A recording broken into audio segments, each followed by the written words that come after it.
Hello everyone, welcome to my channel. आज की कहानी है वो एक कटोरी खिचड़ी। अगर कहानी पसंद आए तो वीडियो को लाइक करें, शेयर करें और चैनल को सब्सक्राइब करें। विश्वनाथ जी के घर रहते हैं दो बेटे, बड़ा बेटा महेश और छोटा बेटा कमलेश। दोनों की शादियां हो चुकी थी। दोनों के घर में बच्चे भी हो गए थे। दोनों बेटे अपनी गृहस्थी में बहुत ही खुश थे, व्यस्त थे। बेचारे विश्वनाथ जी पत्नी के निधन के बाद अकेले से हो गए थे। पोतों पोतियों के में मन लगाने की कोशिश करते। एक दिन महेश ऑफिस से आया और उसने सबके साथ मिल रिजॉर्ट जाने का प्लान बनाया। वहां बैठे विश्वनाथ जी से पूछा तक नहीं कि आप हमारे साथ चलेंगे क्या। अगले दिन रविवार था। सब जल्दी जल्दी उठकर तैयार हो गए। महेश ने विश्वनाथ जी, जो सोफे पर बैठ अखबार पढ़ रहे थे, उनसे कहा, पापा, हम जा रहे हैं, रात तक आ जाएंगे।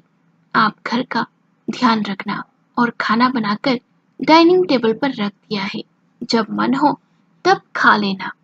तभी छोटी बहू ने कहा, ससुर जी, रात का खाना भी बना दिया है, रात को हमें आने में देरी हो जाएगी, आप खाना खाकर सो जाना।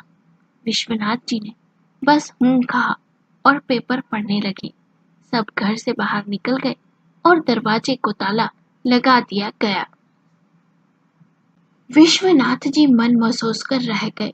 बेटे बहू मौज मस्ती करने रिजॉर्ट के लिए निकल गए, अपने अपने परिवार के साथ, और उनसे किसी ने पूछा तक नहीं कि वे भी चलना चाहते हैं क्या। बेटे बहू कार में बैठ रवाना हो गए और विश्वनाथ जी खिड़की में से उन्हें देखते रह गए।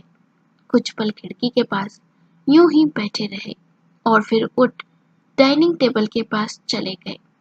उन्होंने प्लेट से ढके बर्तन खोलकर देखे तो खाने में पतली सी आलू की सब्जी थी, जिसमें पानी ही पानी था। आलू तो बस 5-6 टुकड़े ही थे और डिब्बे में 6 पतली पतली सी रोटियां थी। खाने को देख सोचने लगे कि बस इतना सा खाना। बहू ने तो कहा था रात का खाना भी बना दिया है, इतने से मेरा खाने से गुजारा कैसे होगा। पिछली बार की उन्हें बात याद आ गई, जब पिछली बार बहू बेटे घूमने गए थे तो बहुएं दोनों इतना सा ही खाना बनाकर गई थी। उस दिन उनका पेट भी कुछ गड़बड़ सा था। जब रात को घर आने के बाद उन्होंने बहुओं को अपनी तबीयत के बारे में बताया और साथियों ने खिचड़ी बनाने को कहा था, तो बहुओं ने खूब रोना गाना मचाया था। और बेटे, उन्होंने तो कुछ कहा ही नहीं, मौन ही रहे। ये देख उनका दिल बहुत रोया था। बेटे बहुओं के गुलाम बन गए। उन्हें जरा भी अपने बूढ़े माता पिता का ख्याल नहीं। एक कटोरी खिचड़ी बहुओं को बनाना भारी लग रही थी। उस रात उन्होंने खुद तबीयत ठीक नहीं होने के बावजूद भी अपने लिए खिचड़ी बनाई थी। अपने विचारों में डूबे विश्वनाथ जी सोच से बाहर आए और अपनी पत्नी के बारे में सोचने लगे कि जब उनकी पत्नी वसुधा जीवित थी तो किस तरह दोनों समय उन्हें गर्म गर्म खाना मिलता था और साथ ही उनकी फरमाइश भी पूरी करती थी। तुम्हारे जाने के बाद मैं पेट भर खाना खाने को तरस गया हूँ वसुधा। सोचा था बुढ़ापे में सारी जिम्मेदारियों से मुक्त हो अपने परिवार के साथ घूमूंगा फिरूंगा, पर बेटे बहू मुझे बीमार न होने के बावजूद भी बीमार बनाने पर तुले हुए हैं। कहीं भी घूमने जाते हैं तो मुझे पूछते ही तक नहीं, ऊपर से ताले में बंद कर चले जाते हैं। पूरे 2 महीने हो गए इस घर से बाहर निकल कहीं घूमने जाने को मुझे। अब इस घर में घुटन सी होने लगी है। बेटे बहू बाहर किससे बात तक नहीं करने देते और घर में ना ही खुद अच्छे से बात करते हैं। पहले तो दोस्तों के फोन भी आ जाया करते थे, अब तो कोई फोन भी नहीं करता। बेटे बहू ने मुझे वॉचमैन बनाकर रख दिया है, जो उनके कहीं भी बाहर जाने पर बस घर की रखवाली करता रहे। जब तक स्वस्थ हूँ तब तक ठीक है, पर जिस दिन बिस्तर पकड़ लिया तब पता नहीं ये लोग मेरे साथ क्या करेंगे? अपने ही विचारों में विश्वनाथ जी गुम थे। तभी लैंडलाइन की घंटी बजी तो अपनी सोच से बाहर आए। फोन उठाया तो देखा उनके परम मित्र मनसुख का फोन है। मनसुख ने कहा, और कैसा है? तू तो मुझे भूल ही गया ना। ना ही कोई कॉल, ना ही मैसेज। भाभी जी को गुजरे महीनों होने आ गए। कब तक यूं ही घर में बैठ दुख में डूबा रहेगा तू? कुछ देर यहाँ वहाँ की बात करने के बाद मनसुख ने कहा, हम सब दोस्त मिलकर इस बार 4 धाम की यात्रा पर जा रहे हैं। इस बार तो तू चल हमारे साथ। पिछली 2 दफा तो तूने मना कर दिया। तेरे मोबाइल पर फोन लगाए तो लगता नहीं, लैंडलाइन पर फोन लगाओ तो बहुएं उठाती है। उनसे कहो बात करवाने को तो कहती है पापा जी अभी बाजार गए हैं, तो कभी कहती है किसी रिश्तेदार के यहाँ गए हैं। बात ही नहीं करवाती। इसलिए फिर तुम्हारे बेटों के मोबाइल पर घूमने चलने का पूछने के लिए 2 बार कॉल किया कि हम सब दोस्त मिल सोमनाथ और वैष्णो देवी जा रहे हैं। और दोनों ही बार तेरे बेटों ने कहा पापा से पूछकर बताते हैं। फिर फोन कर कहा पापा ने इनकार कर दिया कि उनका मन नहीं है कहीं आने जाने का। मम्मी के जाने के बाद वे कहीं ज्यादा आना जाना पसंद नहीं करते। तो कब तक यूं गम में डूबा रहेगा? विश्वनाथ, मौन क्यों है? कुछ तो बोल। अपने दोस्त मनसुख की आवाज सुन सोच में डूबे विश्वनाथ की तंत्रा टूटी। विश्वनाथ ने कहा, हाँ हाँ मनसुख, इस बार मैं तुम सबके साथ 4 धाम यात्रा पे जाऊंगा। कब जाना है, कितना, बस इतना बता देना, और पेमेंट कितना करना है सब बता दे मुझे। अपने दोस्त से सब डिटेल ले। विश्वनाथ ने फोन रख दिया। विश्वनाथ को हैरानी हुई मनसुख की बात सुन कि बहुओं ने कभी बताया ही नहीं कि उनके दोस्त उन्हें लैंडलाइन पर कॉल करते हैं, और बेटों ने उन्हें घूमने जाने वाली बात पूछना तो दूर बताई भी नहीं। आखिर उनसे छुपाई क्यों? और मोबाइल, उनके मोबाइल को क्या हुआ जो किसी भी दोस्त का कॉल नहीं आ रहा? उन्होंने मोबाइल चेक किया जिसे देख उनके होश उड़ गए। मोबाइल के अधिकतर नंबर ब्लॉक थे। उन्हें याद आया कैसे अधिकतर बेटे बहू अपने बच्चों को उनके भरोसे घर छोड़ देर रात पार्टी करने और इधर उधर घूमने जाते हैं। धोखा, इतना बड़ा धोखा कैसे कर सकते हैं बेटे बहू? मतलब वे मुझे अपने बच्चों और इस घर की रखवाली के लिए रख रखा गया है। मेरी हैसियत इस घर में बस एक चौकीदार जितनी है। सोच सोचकर बहुत ही बुरा लग रहा था उन्हें। उनकी आंखें आंसुओं से भर आई। उन्होंने अपने सभी ब्लॉक किए दोस्तों के नंबर अनब्लॉक किए और आंसुओं को पोंछ अपने कमरे में गए और अपने कपड़े जूते निकाल देखने लगे। उनके दोस्त मनसुख ने मैसेज कर सारी डिटेल उन्हें भेज दी थी कि उन्हें किस दिन यात्रा के लिए निकलना है। अगले हफ्ते उन्हें जाना था। उन्होंने उस हिसाब से पैकिंग करना शुरू कर दी थी। रात को बेटे बहू सब घूम फिर के घर आ गए थे, पर किसी ने भी विश्वनाथ जी से पूछा तक नहीं खाना खाया या नहीं और सारे दिन क्या किया। सब हंसते बातें करते अपने कमरे में चले गए। विश्वनाथ जी मन ही मन कुछ निर्णय ले चुके थे। उन्होंने किसी से कुछ नहीं कहा। वे मौन थे। 1 सप्ताह बाद सुबह के समय सब बैठ चाय पी रहे थे। तब विश्वनाथ जी अपना बैग ले कमरे से बाहर आए। उनका बड़ा सा बैग देख बड़े बेटे ने पूछा, पापा ये सब क्या है? सुबह सुबह ये बैग? विश्वनाथ जी ने कहा, मैं अपने दोस्तों के साथ 1 महीने के लिए 4 धाम की यात्रा पर जा रहा हूँ। ये सुनते ही चारों के चेहरे के रंग उड़ से गए। बड़ी बहू ने कहा, पापा जी अचानक से ऐसे? बच्चों की परीक्षाएं आने वाली हैं। मेरे मायके में शादी भी है। हम दोनों वहां जाएंगे तो बच्चों को कौन देखेगा? छोटी बहू ने कहा, पापा जी मुझे भी एक शादी में जाना है, तो इस तरह घर को सुना छोड़ थोड़ी जा सकते हैं। घर में चोरी चकारी हो गई तो? और इस उम्र में आप घूम घूम कर क्या करेंगे? इतना फालतू रुपया खर्च होगा सो अलग। अरे हमें दे दीजिए, इतना ही है आपके पास तो। तभी बड़ी बहू बोल पड़ी, इस उम्र में कहीं गिर पड़ गए तो हड्डी वड्डी टूट गई तो कौन आपकी सेवा चाकरी करेगा। विश्वनाथ जी सब सुनते रहे, फिर जोर से बोले, चुप हो जाओ तुम दोनों। कौन होती हो मुझे आदेश देने वाली? क्या तुम लोगों ने मुझे इस घर का वॉचमैन समझ रखा है, या बच्चों की आया जो सब मेरे भरोसे छोड़ तुम सब मजे करो और मुझे रखवाली के लिए छोड़ जाओ? तुम सबकी हिम्मत कैसे हुई मेरे दोस्तों से झूठ कहने और उनके नंबर मेरे मोबाइल में ब्लॉक करने की?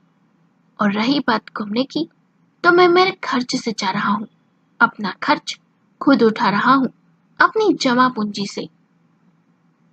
बड़े बेटे ने धीरे से कहा, वो नंबर इसलिए ब्लॉक किए थे कि। इतने में ही विश्वनाथ जी ने कहा, बस ज्यादा बातें बनाने की जरूरत नहीं है, तुम सबकी पोल पट्टी खुल चुकी है, कान खोलकर सुन लो। आज से मेरे निर्णय मैं खुद लूंगा, किसी को भी उसमें हस्तक्षेप करने की जरूरत नहीं। और ये मत भूलो, ये घर जिसमें तुम रह रहे हो मेरे नाम है, जो यहाँ से जाना चाहता है बेशक जा सकता है। चारों के चारों मौन रह गए और देखते रहे, और विश्वनाथ जी बैग उठाकर चले गए। आज ये कठोर निर्णय ले और बेटे बहू के खिलाफ आवाज उठा के मन को उनके बहुत ही संतोष मिल रहा था। कभी कभी हमें अपनों के खिलाफ जाकर अपने लिए आवाज उठानी पड़ती है, नहीं तो अपने ही अपनों की अच्छाइयों का फायदा उठाने लगते हैं। उस धमकी के बाद बहू बेटों का व्यवहार पूरी तरह से बदल गया था। वो जानते थे आज उनके सर पर जो छत है वो उन्हीं की बदौलत है, और विश्वनाथ जी घर का आधा खर्च भी उठा रहे थे। अगर घर छोड़कर गए तो बहुत ही नुकसान हो जाएगा, इसलिए सबके सुर अब बदल से गए थे।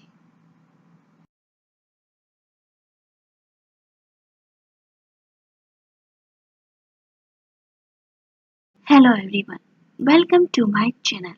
आज की कहानी है नई बहू का दर्द। अगर आपको कहानी पसंद आए तो वीडियो को लाइक करें, शेयर करें और चैनल को सब्सक्राइब करें। रचना शादी कर जब से इस कस्बे में आई है, वह कई प्रकार के बंधनों से परेशान हो गई है। वह अपने परिवार के साथ देवास में बहुत खुश थी। यूं तो उसका परिवार निम्न मध्यम वर्ग का ही कहलाएगा, परंतु सारे लोग काम करते थे, तो किसी प्रकार की कोई कमी भी नहीं थी। माँ कपड़े सिलती थी, ब्लाउज सिलने में उन्हें महारत हासिल थी। तीज त्योहार पर तो इतना काम आ जाता कि घर के कामों में भी उसे हाथ बटाना पड़ता। वह पढ़ने लिखने में अच्छी थी, घर के कामों में उसका मन ही नहीं लगता था। परंतु उन दिनों माँ इतनी व्यस्त हो जाती कि वह कॉलेज से आकर सीधे रसोई घर में माँ की मदद करने चली जाती। सब्जी काटती और आटा गूंथ देती, इसके बाद ही चाय पीती। तब माँ उठकर सब्जी पकाती व रोटियां सेक देती। पिताजी एक कंपनी में क्लर्क थे, उन्हें शाम को घर आते ही भोजन चाहिए होता था।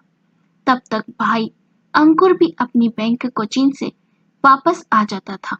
वह ग्रेजुएशन करने के बाद कंप्यूटर की दुकान पर नौकरी भी करता था, फिर कोचिंग भी जाता था। संपत्ति के नाम पर 2 कमरों का छोटा मकान है उनका, और पीछे एक छोटा सा बाड़ा तो उनके घर की वो जान था, जहां बर्तन मांजने और कपड़े धोने से लेकर घर की अहम बैठकें तक होती है।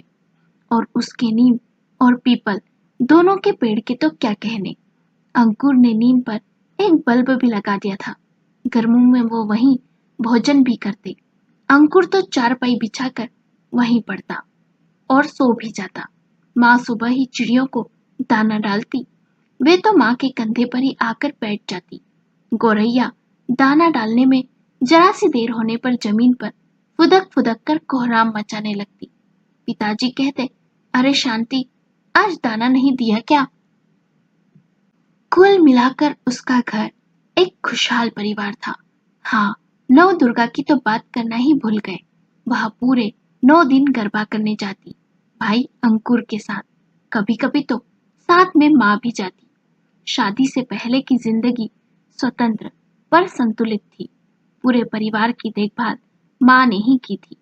उन्होंने ही दोनों बच्चों को यह शिक्षा दी थी कि जहाँ यहाँ वहाँ समय व्यर्थ न करें, कुछ भी सकारात्मक करें, परिणाम बेहतर ही होंगे। यही कारण है कि मोहल्ले में दोनों भाई बहन सबसे अच्छे बच्चों में गिने जाते। पिताजी का मौन समर्थन माँ की प्रत्येक बात को रहता। वह मायके के खुशनुमा माहौल से ससुराल के दम घोटू वातावरण में आ गई। जेठ जी खांस रहे थे, इसलिए नहीं कि उन्हें खांसी हुई थी, बल्कि इसलिए कि वे उसे आगाह कर रहे थे कि सिर पर पल्ला ओढ़ ले। यहाँ के घर में 3 कमरे हैं, आगे लंबा बरामदा और पीछे एक छोटी सी पट्टी जिसमें मुश्किल से कपड़े सुखाए जाते हैं। बर्तन भी रसोई घर में ही मंजते हैं। एक कमरा सासू माँ का, दूसरा जेठ जेठानी का और तीसरा उसका और उसके पति महेश का, जिससे उसकी मुलाकात केवल रात में ही होती थी। उसे घर की बनावट से कोई सरोकार नहीं था। यूं भी यहाँ संपन्नता थी, परिवार का समाज में सम्मान था, फिर भी उसका दम घुटता था यहाँ। वह सुबह 5 बजे उठती, घर में झाड़ू लगाती, फिर सबकी चाय बनाती। अपनी चाय वह कमरे में लाकर ही पीती, क्योंकि सासू माँ का फरमान था कि ससुर और जेठ के सामने कम से कम निकला करो। सामने जाना भी हो तो घूंघट डाल कर जाओ। अपने कमरे में भी बात धीमी ही करो, वे लोग सुन न पाए। कभी पति से कहती कहीं घूमने ले चलो, तो वह कहते भैया आज तक भाभी को लेकर कहीं नहीं गए, अच्छा लगेगा क्या। एक किराने की दुकान से ही तीनों जुड़े थे, जो कस्बे में सबसे बड़ी कहलाती थी। सारा किराना मिलता था। इसका बड़ा गुमान भी था सारे परिवार को। जेठानी कमला जरूर उसका दर्द समझती थी, पर उससे क्या, उसकी स्थिति और भी दयनीय थी। 2 बच्चे थे उसके, 10 बरस का बिट्टू और 5 बरस की अंकिता।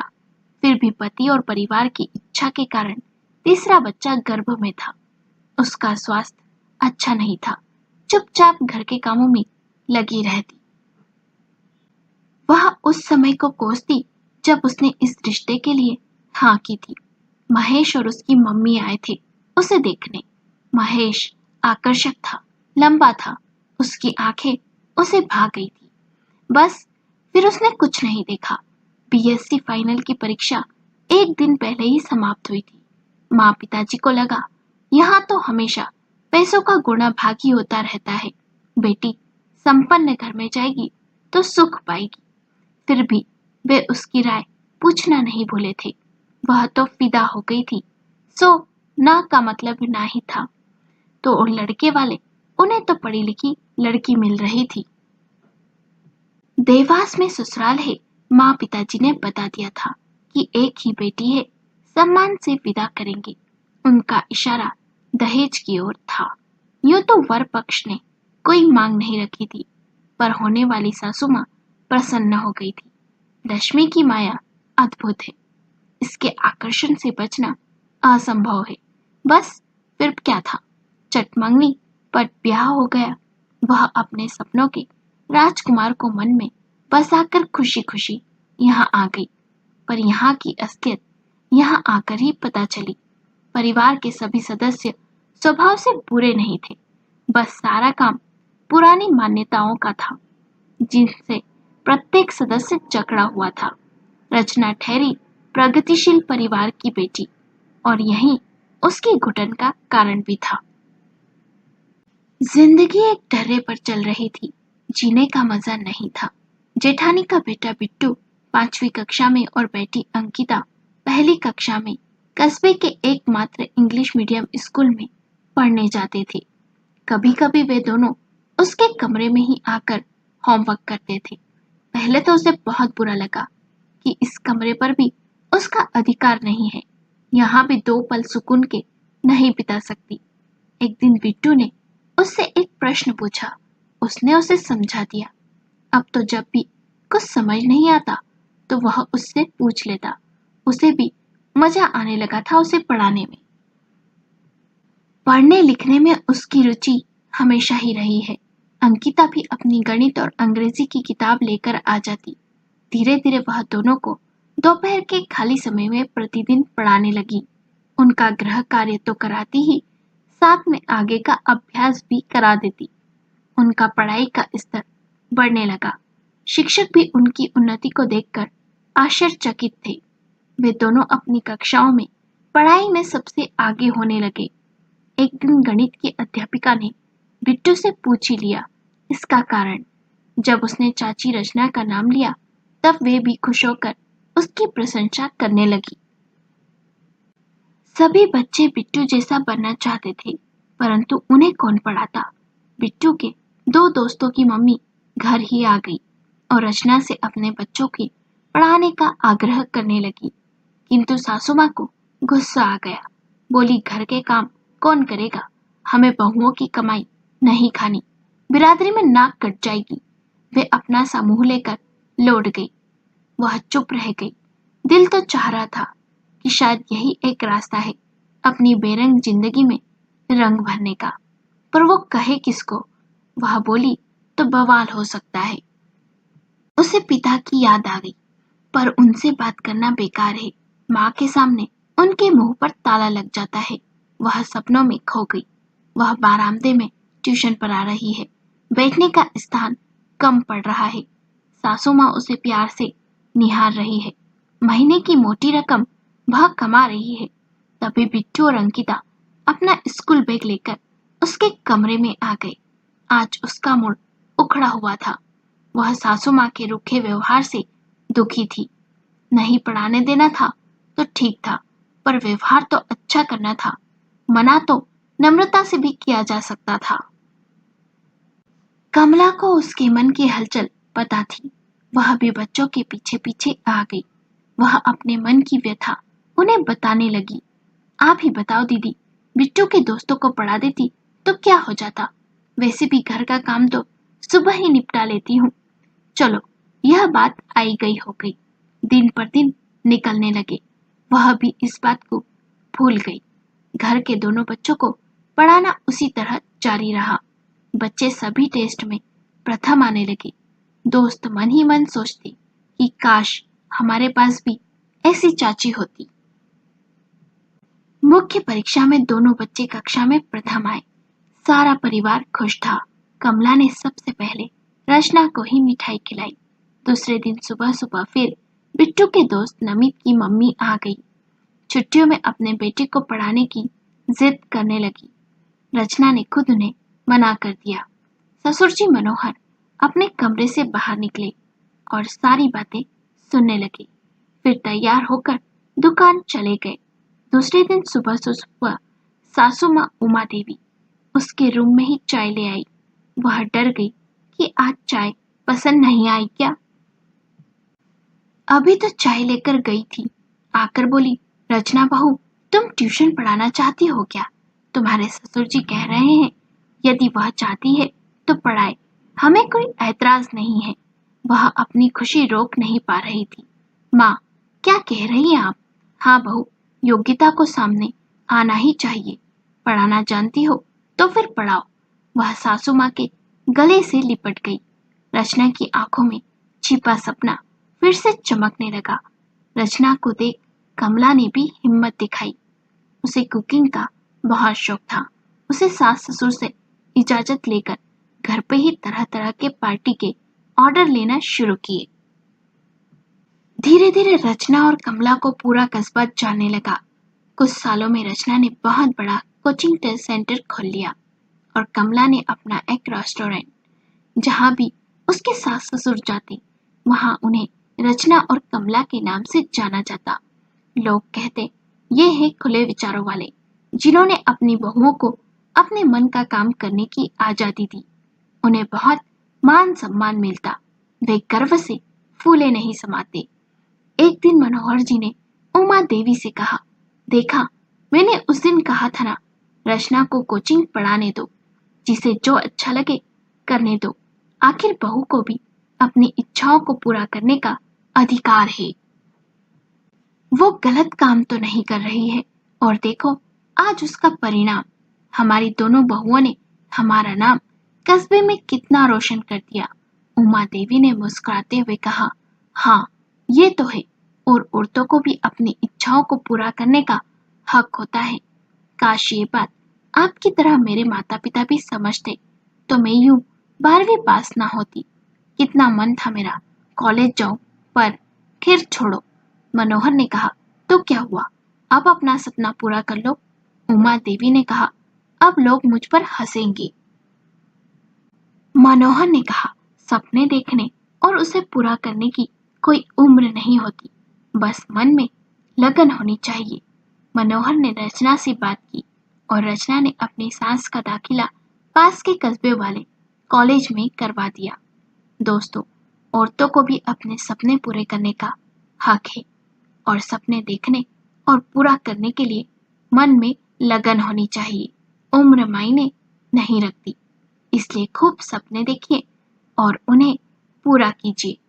अपनी बेटी, बहुओं और बहन को भी सपना पूरा करने की आजादी दीजिए। आपको ये छोटी सी कहानी कैसी लगी? अगर आपको कहानी पसंद आई हो तो वीडियो को लाइक करें, शेयर करें और चैनल को सब्सक्राइब करें और खूब सपने देखिए और उन्हें पूरा कीजिए।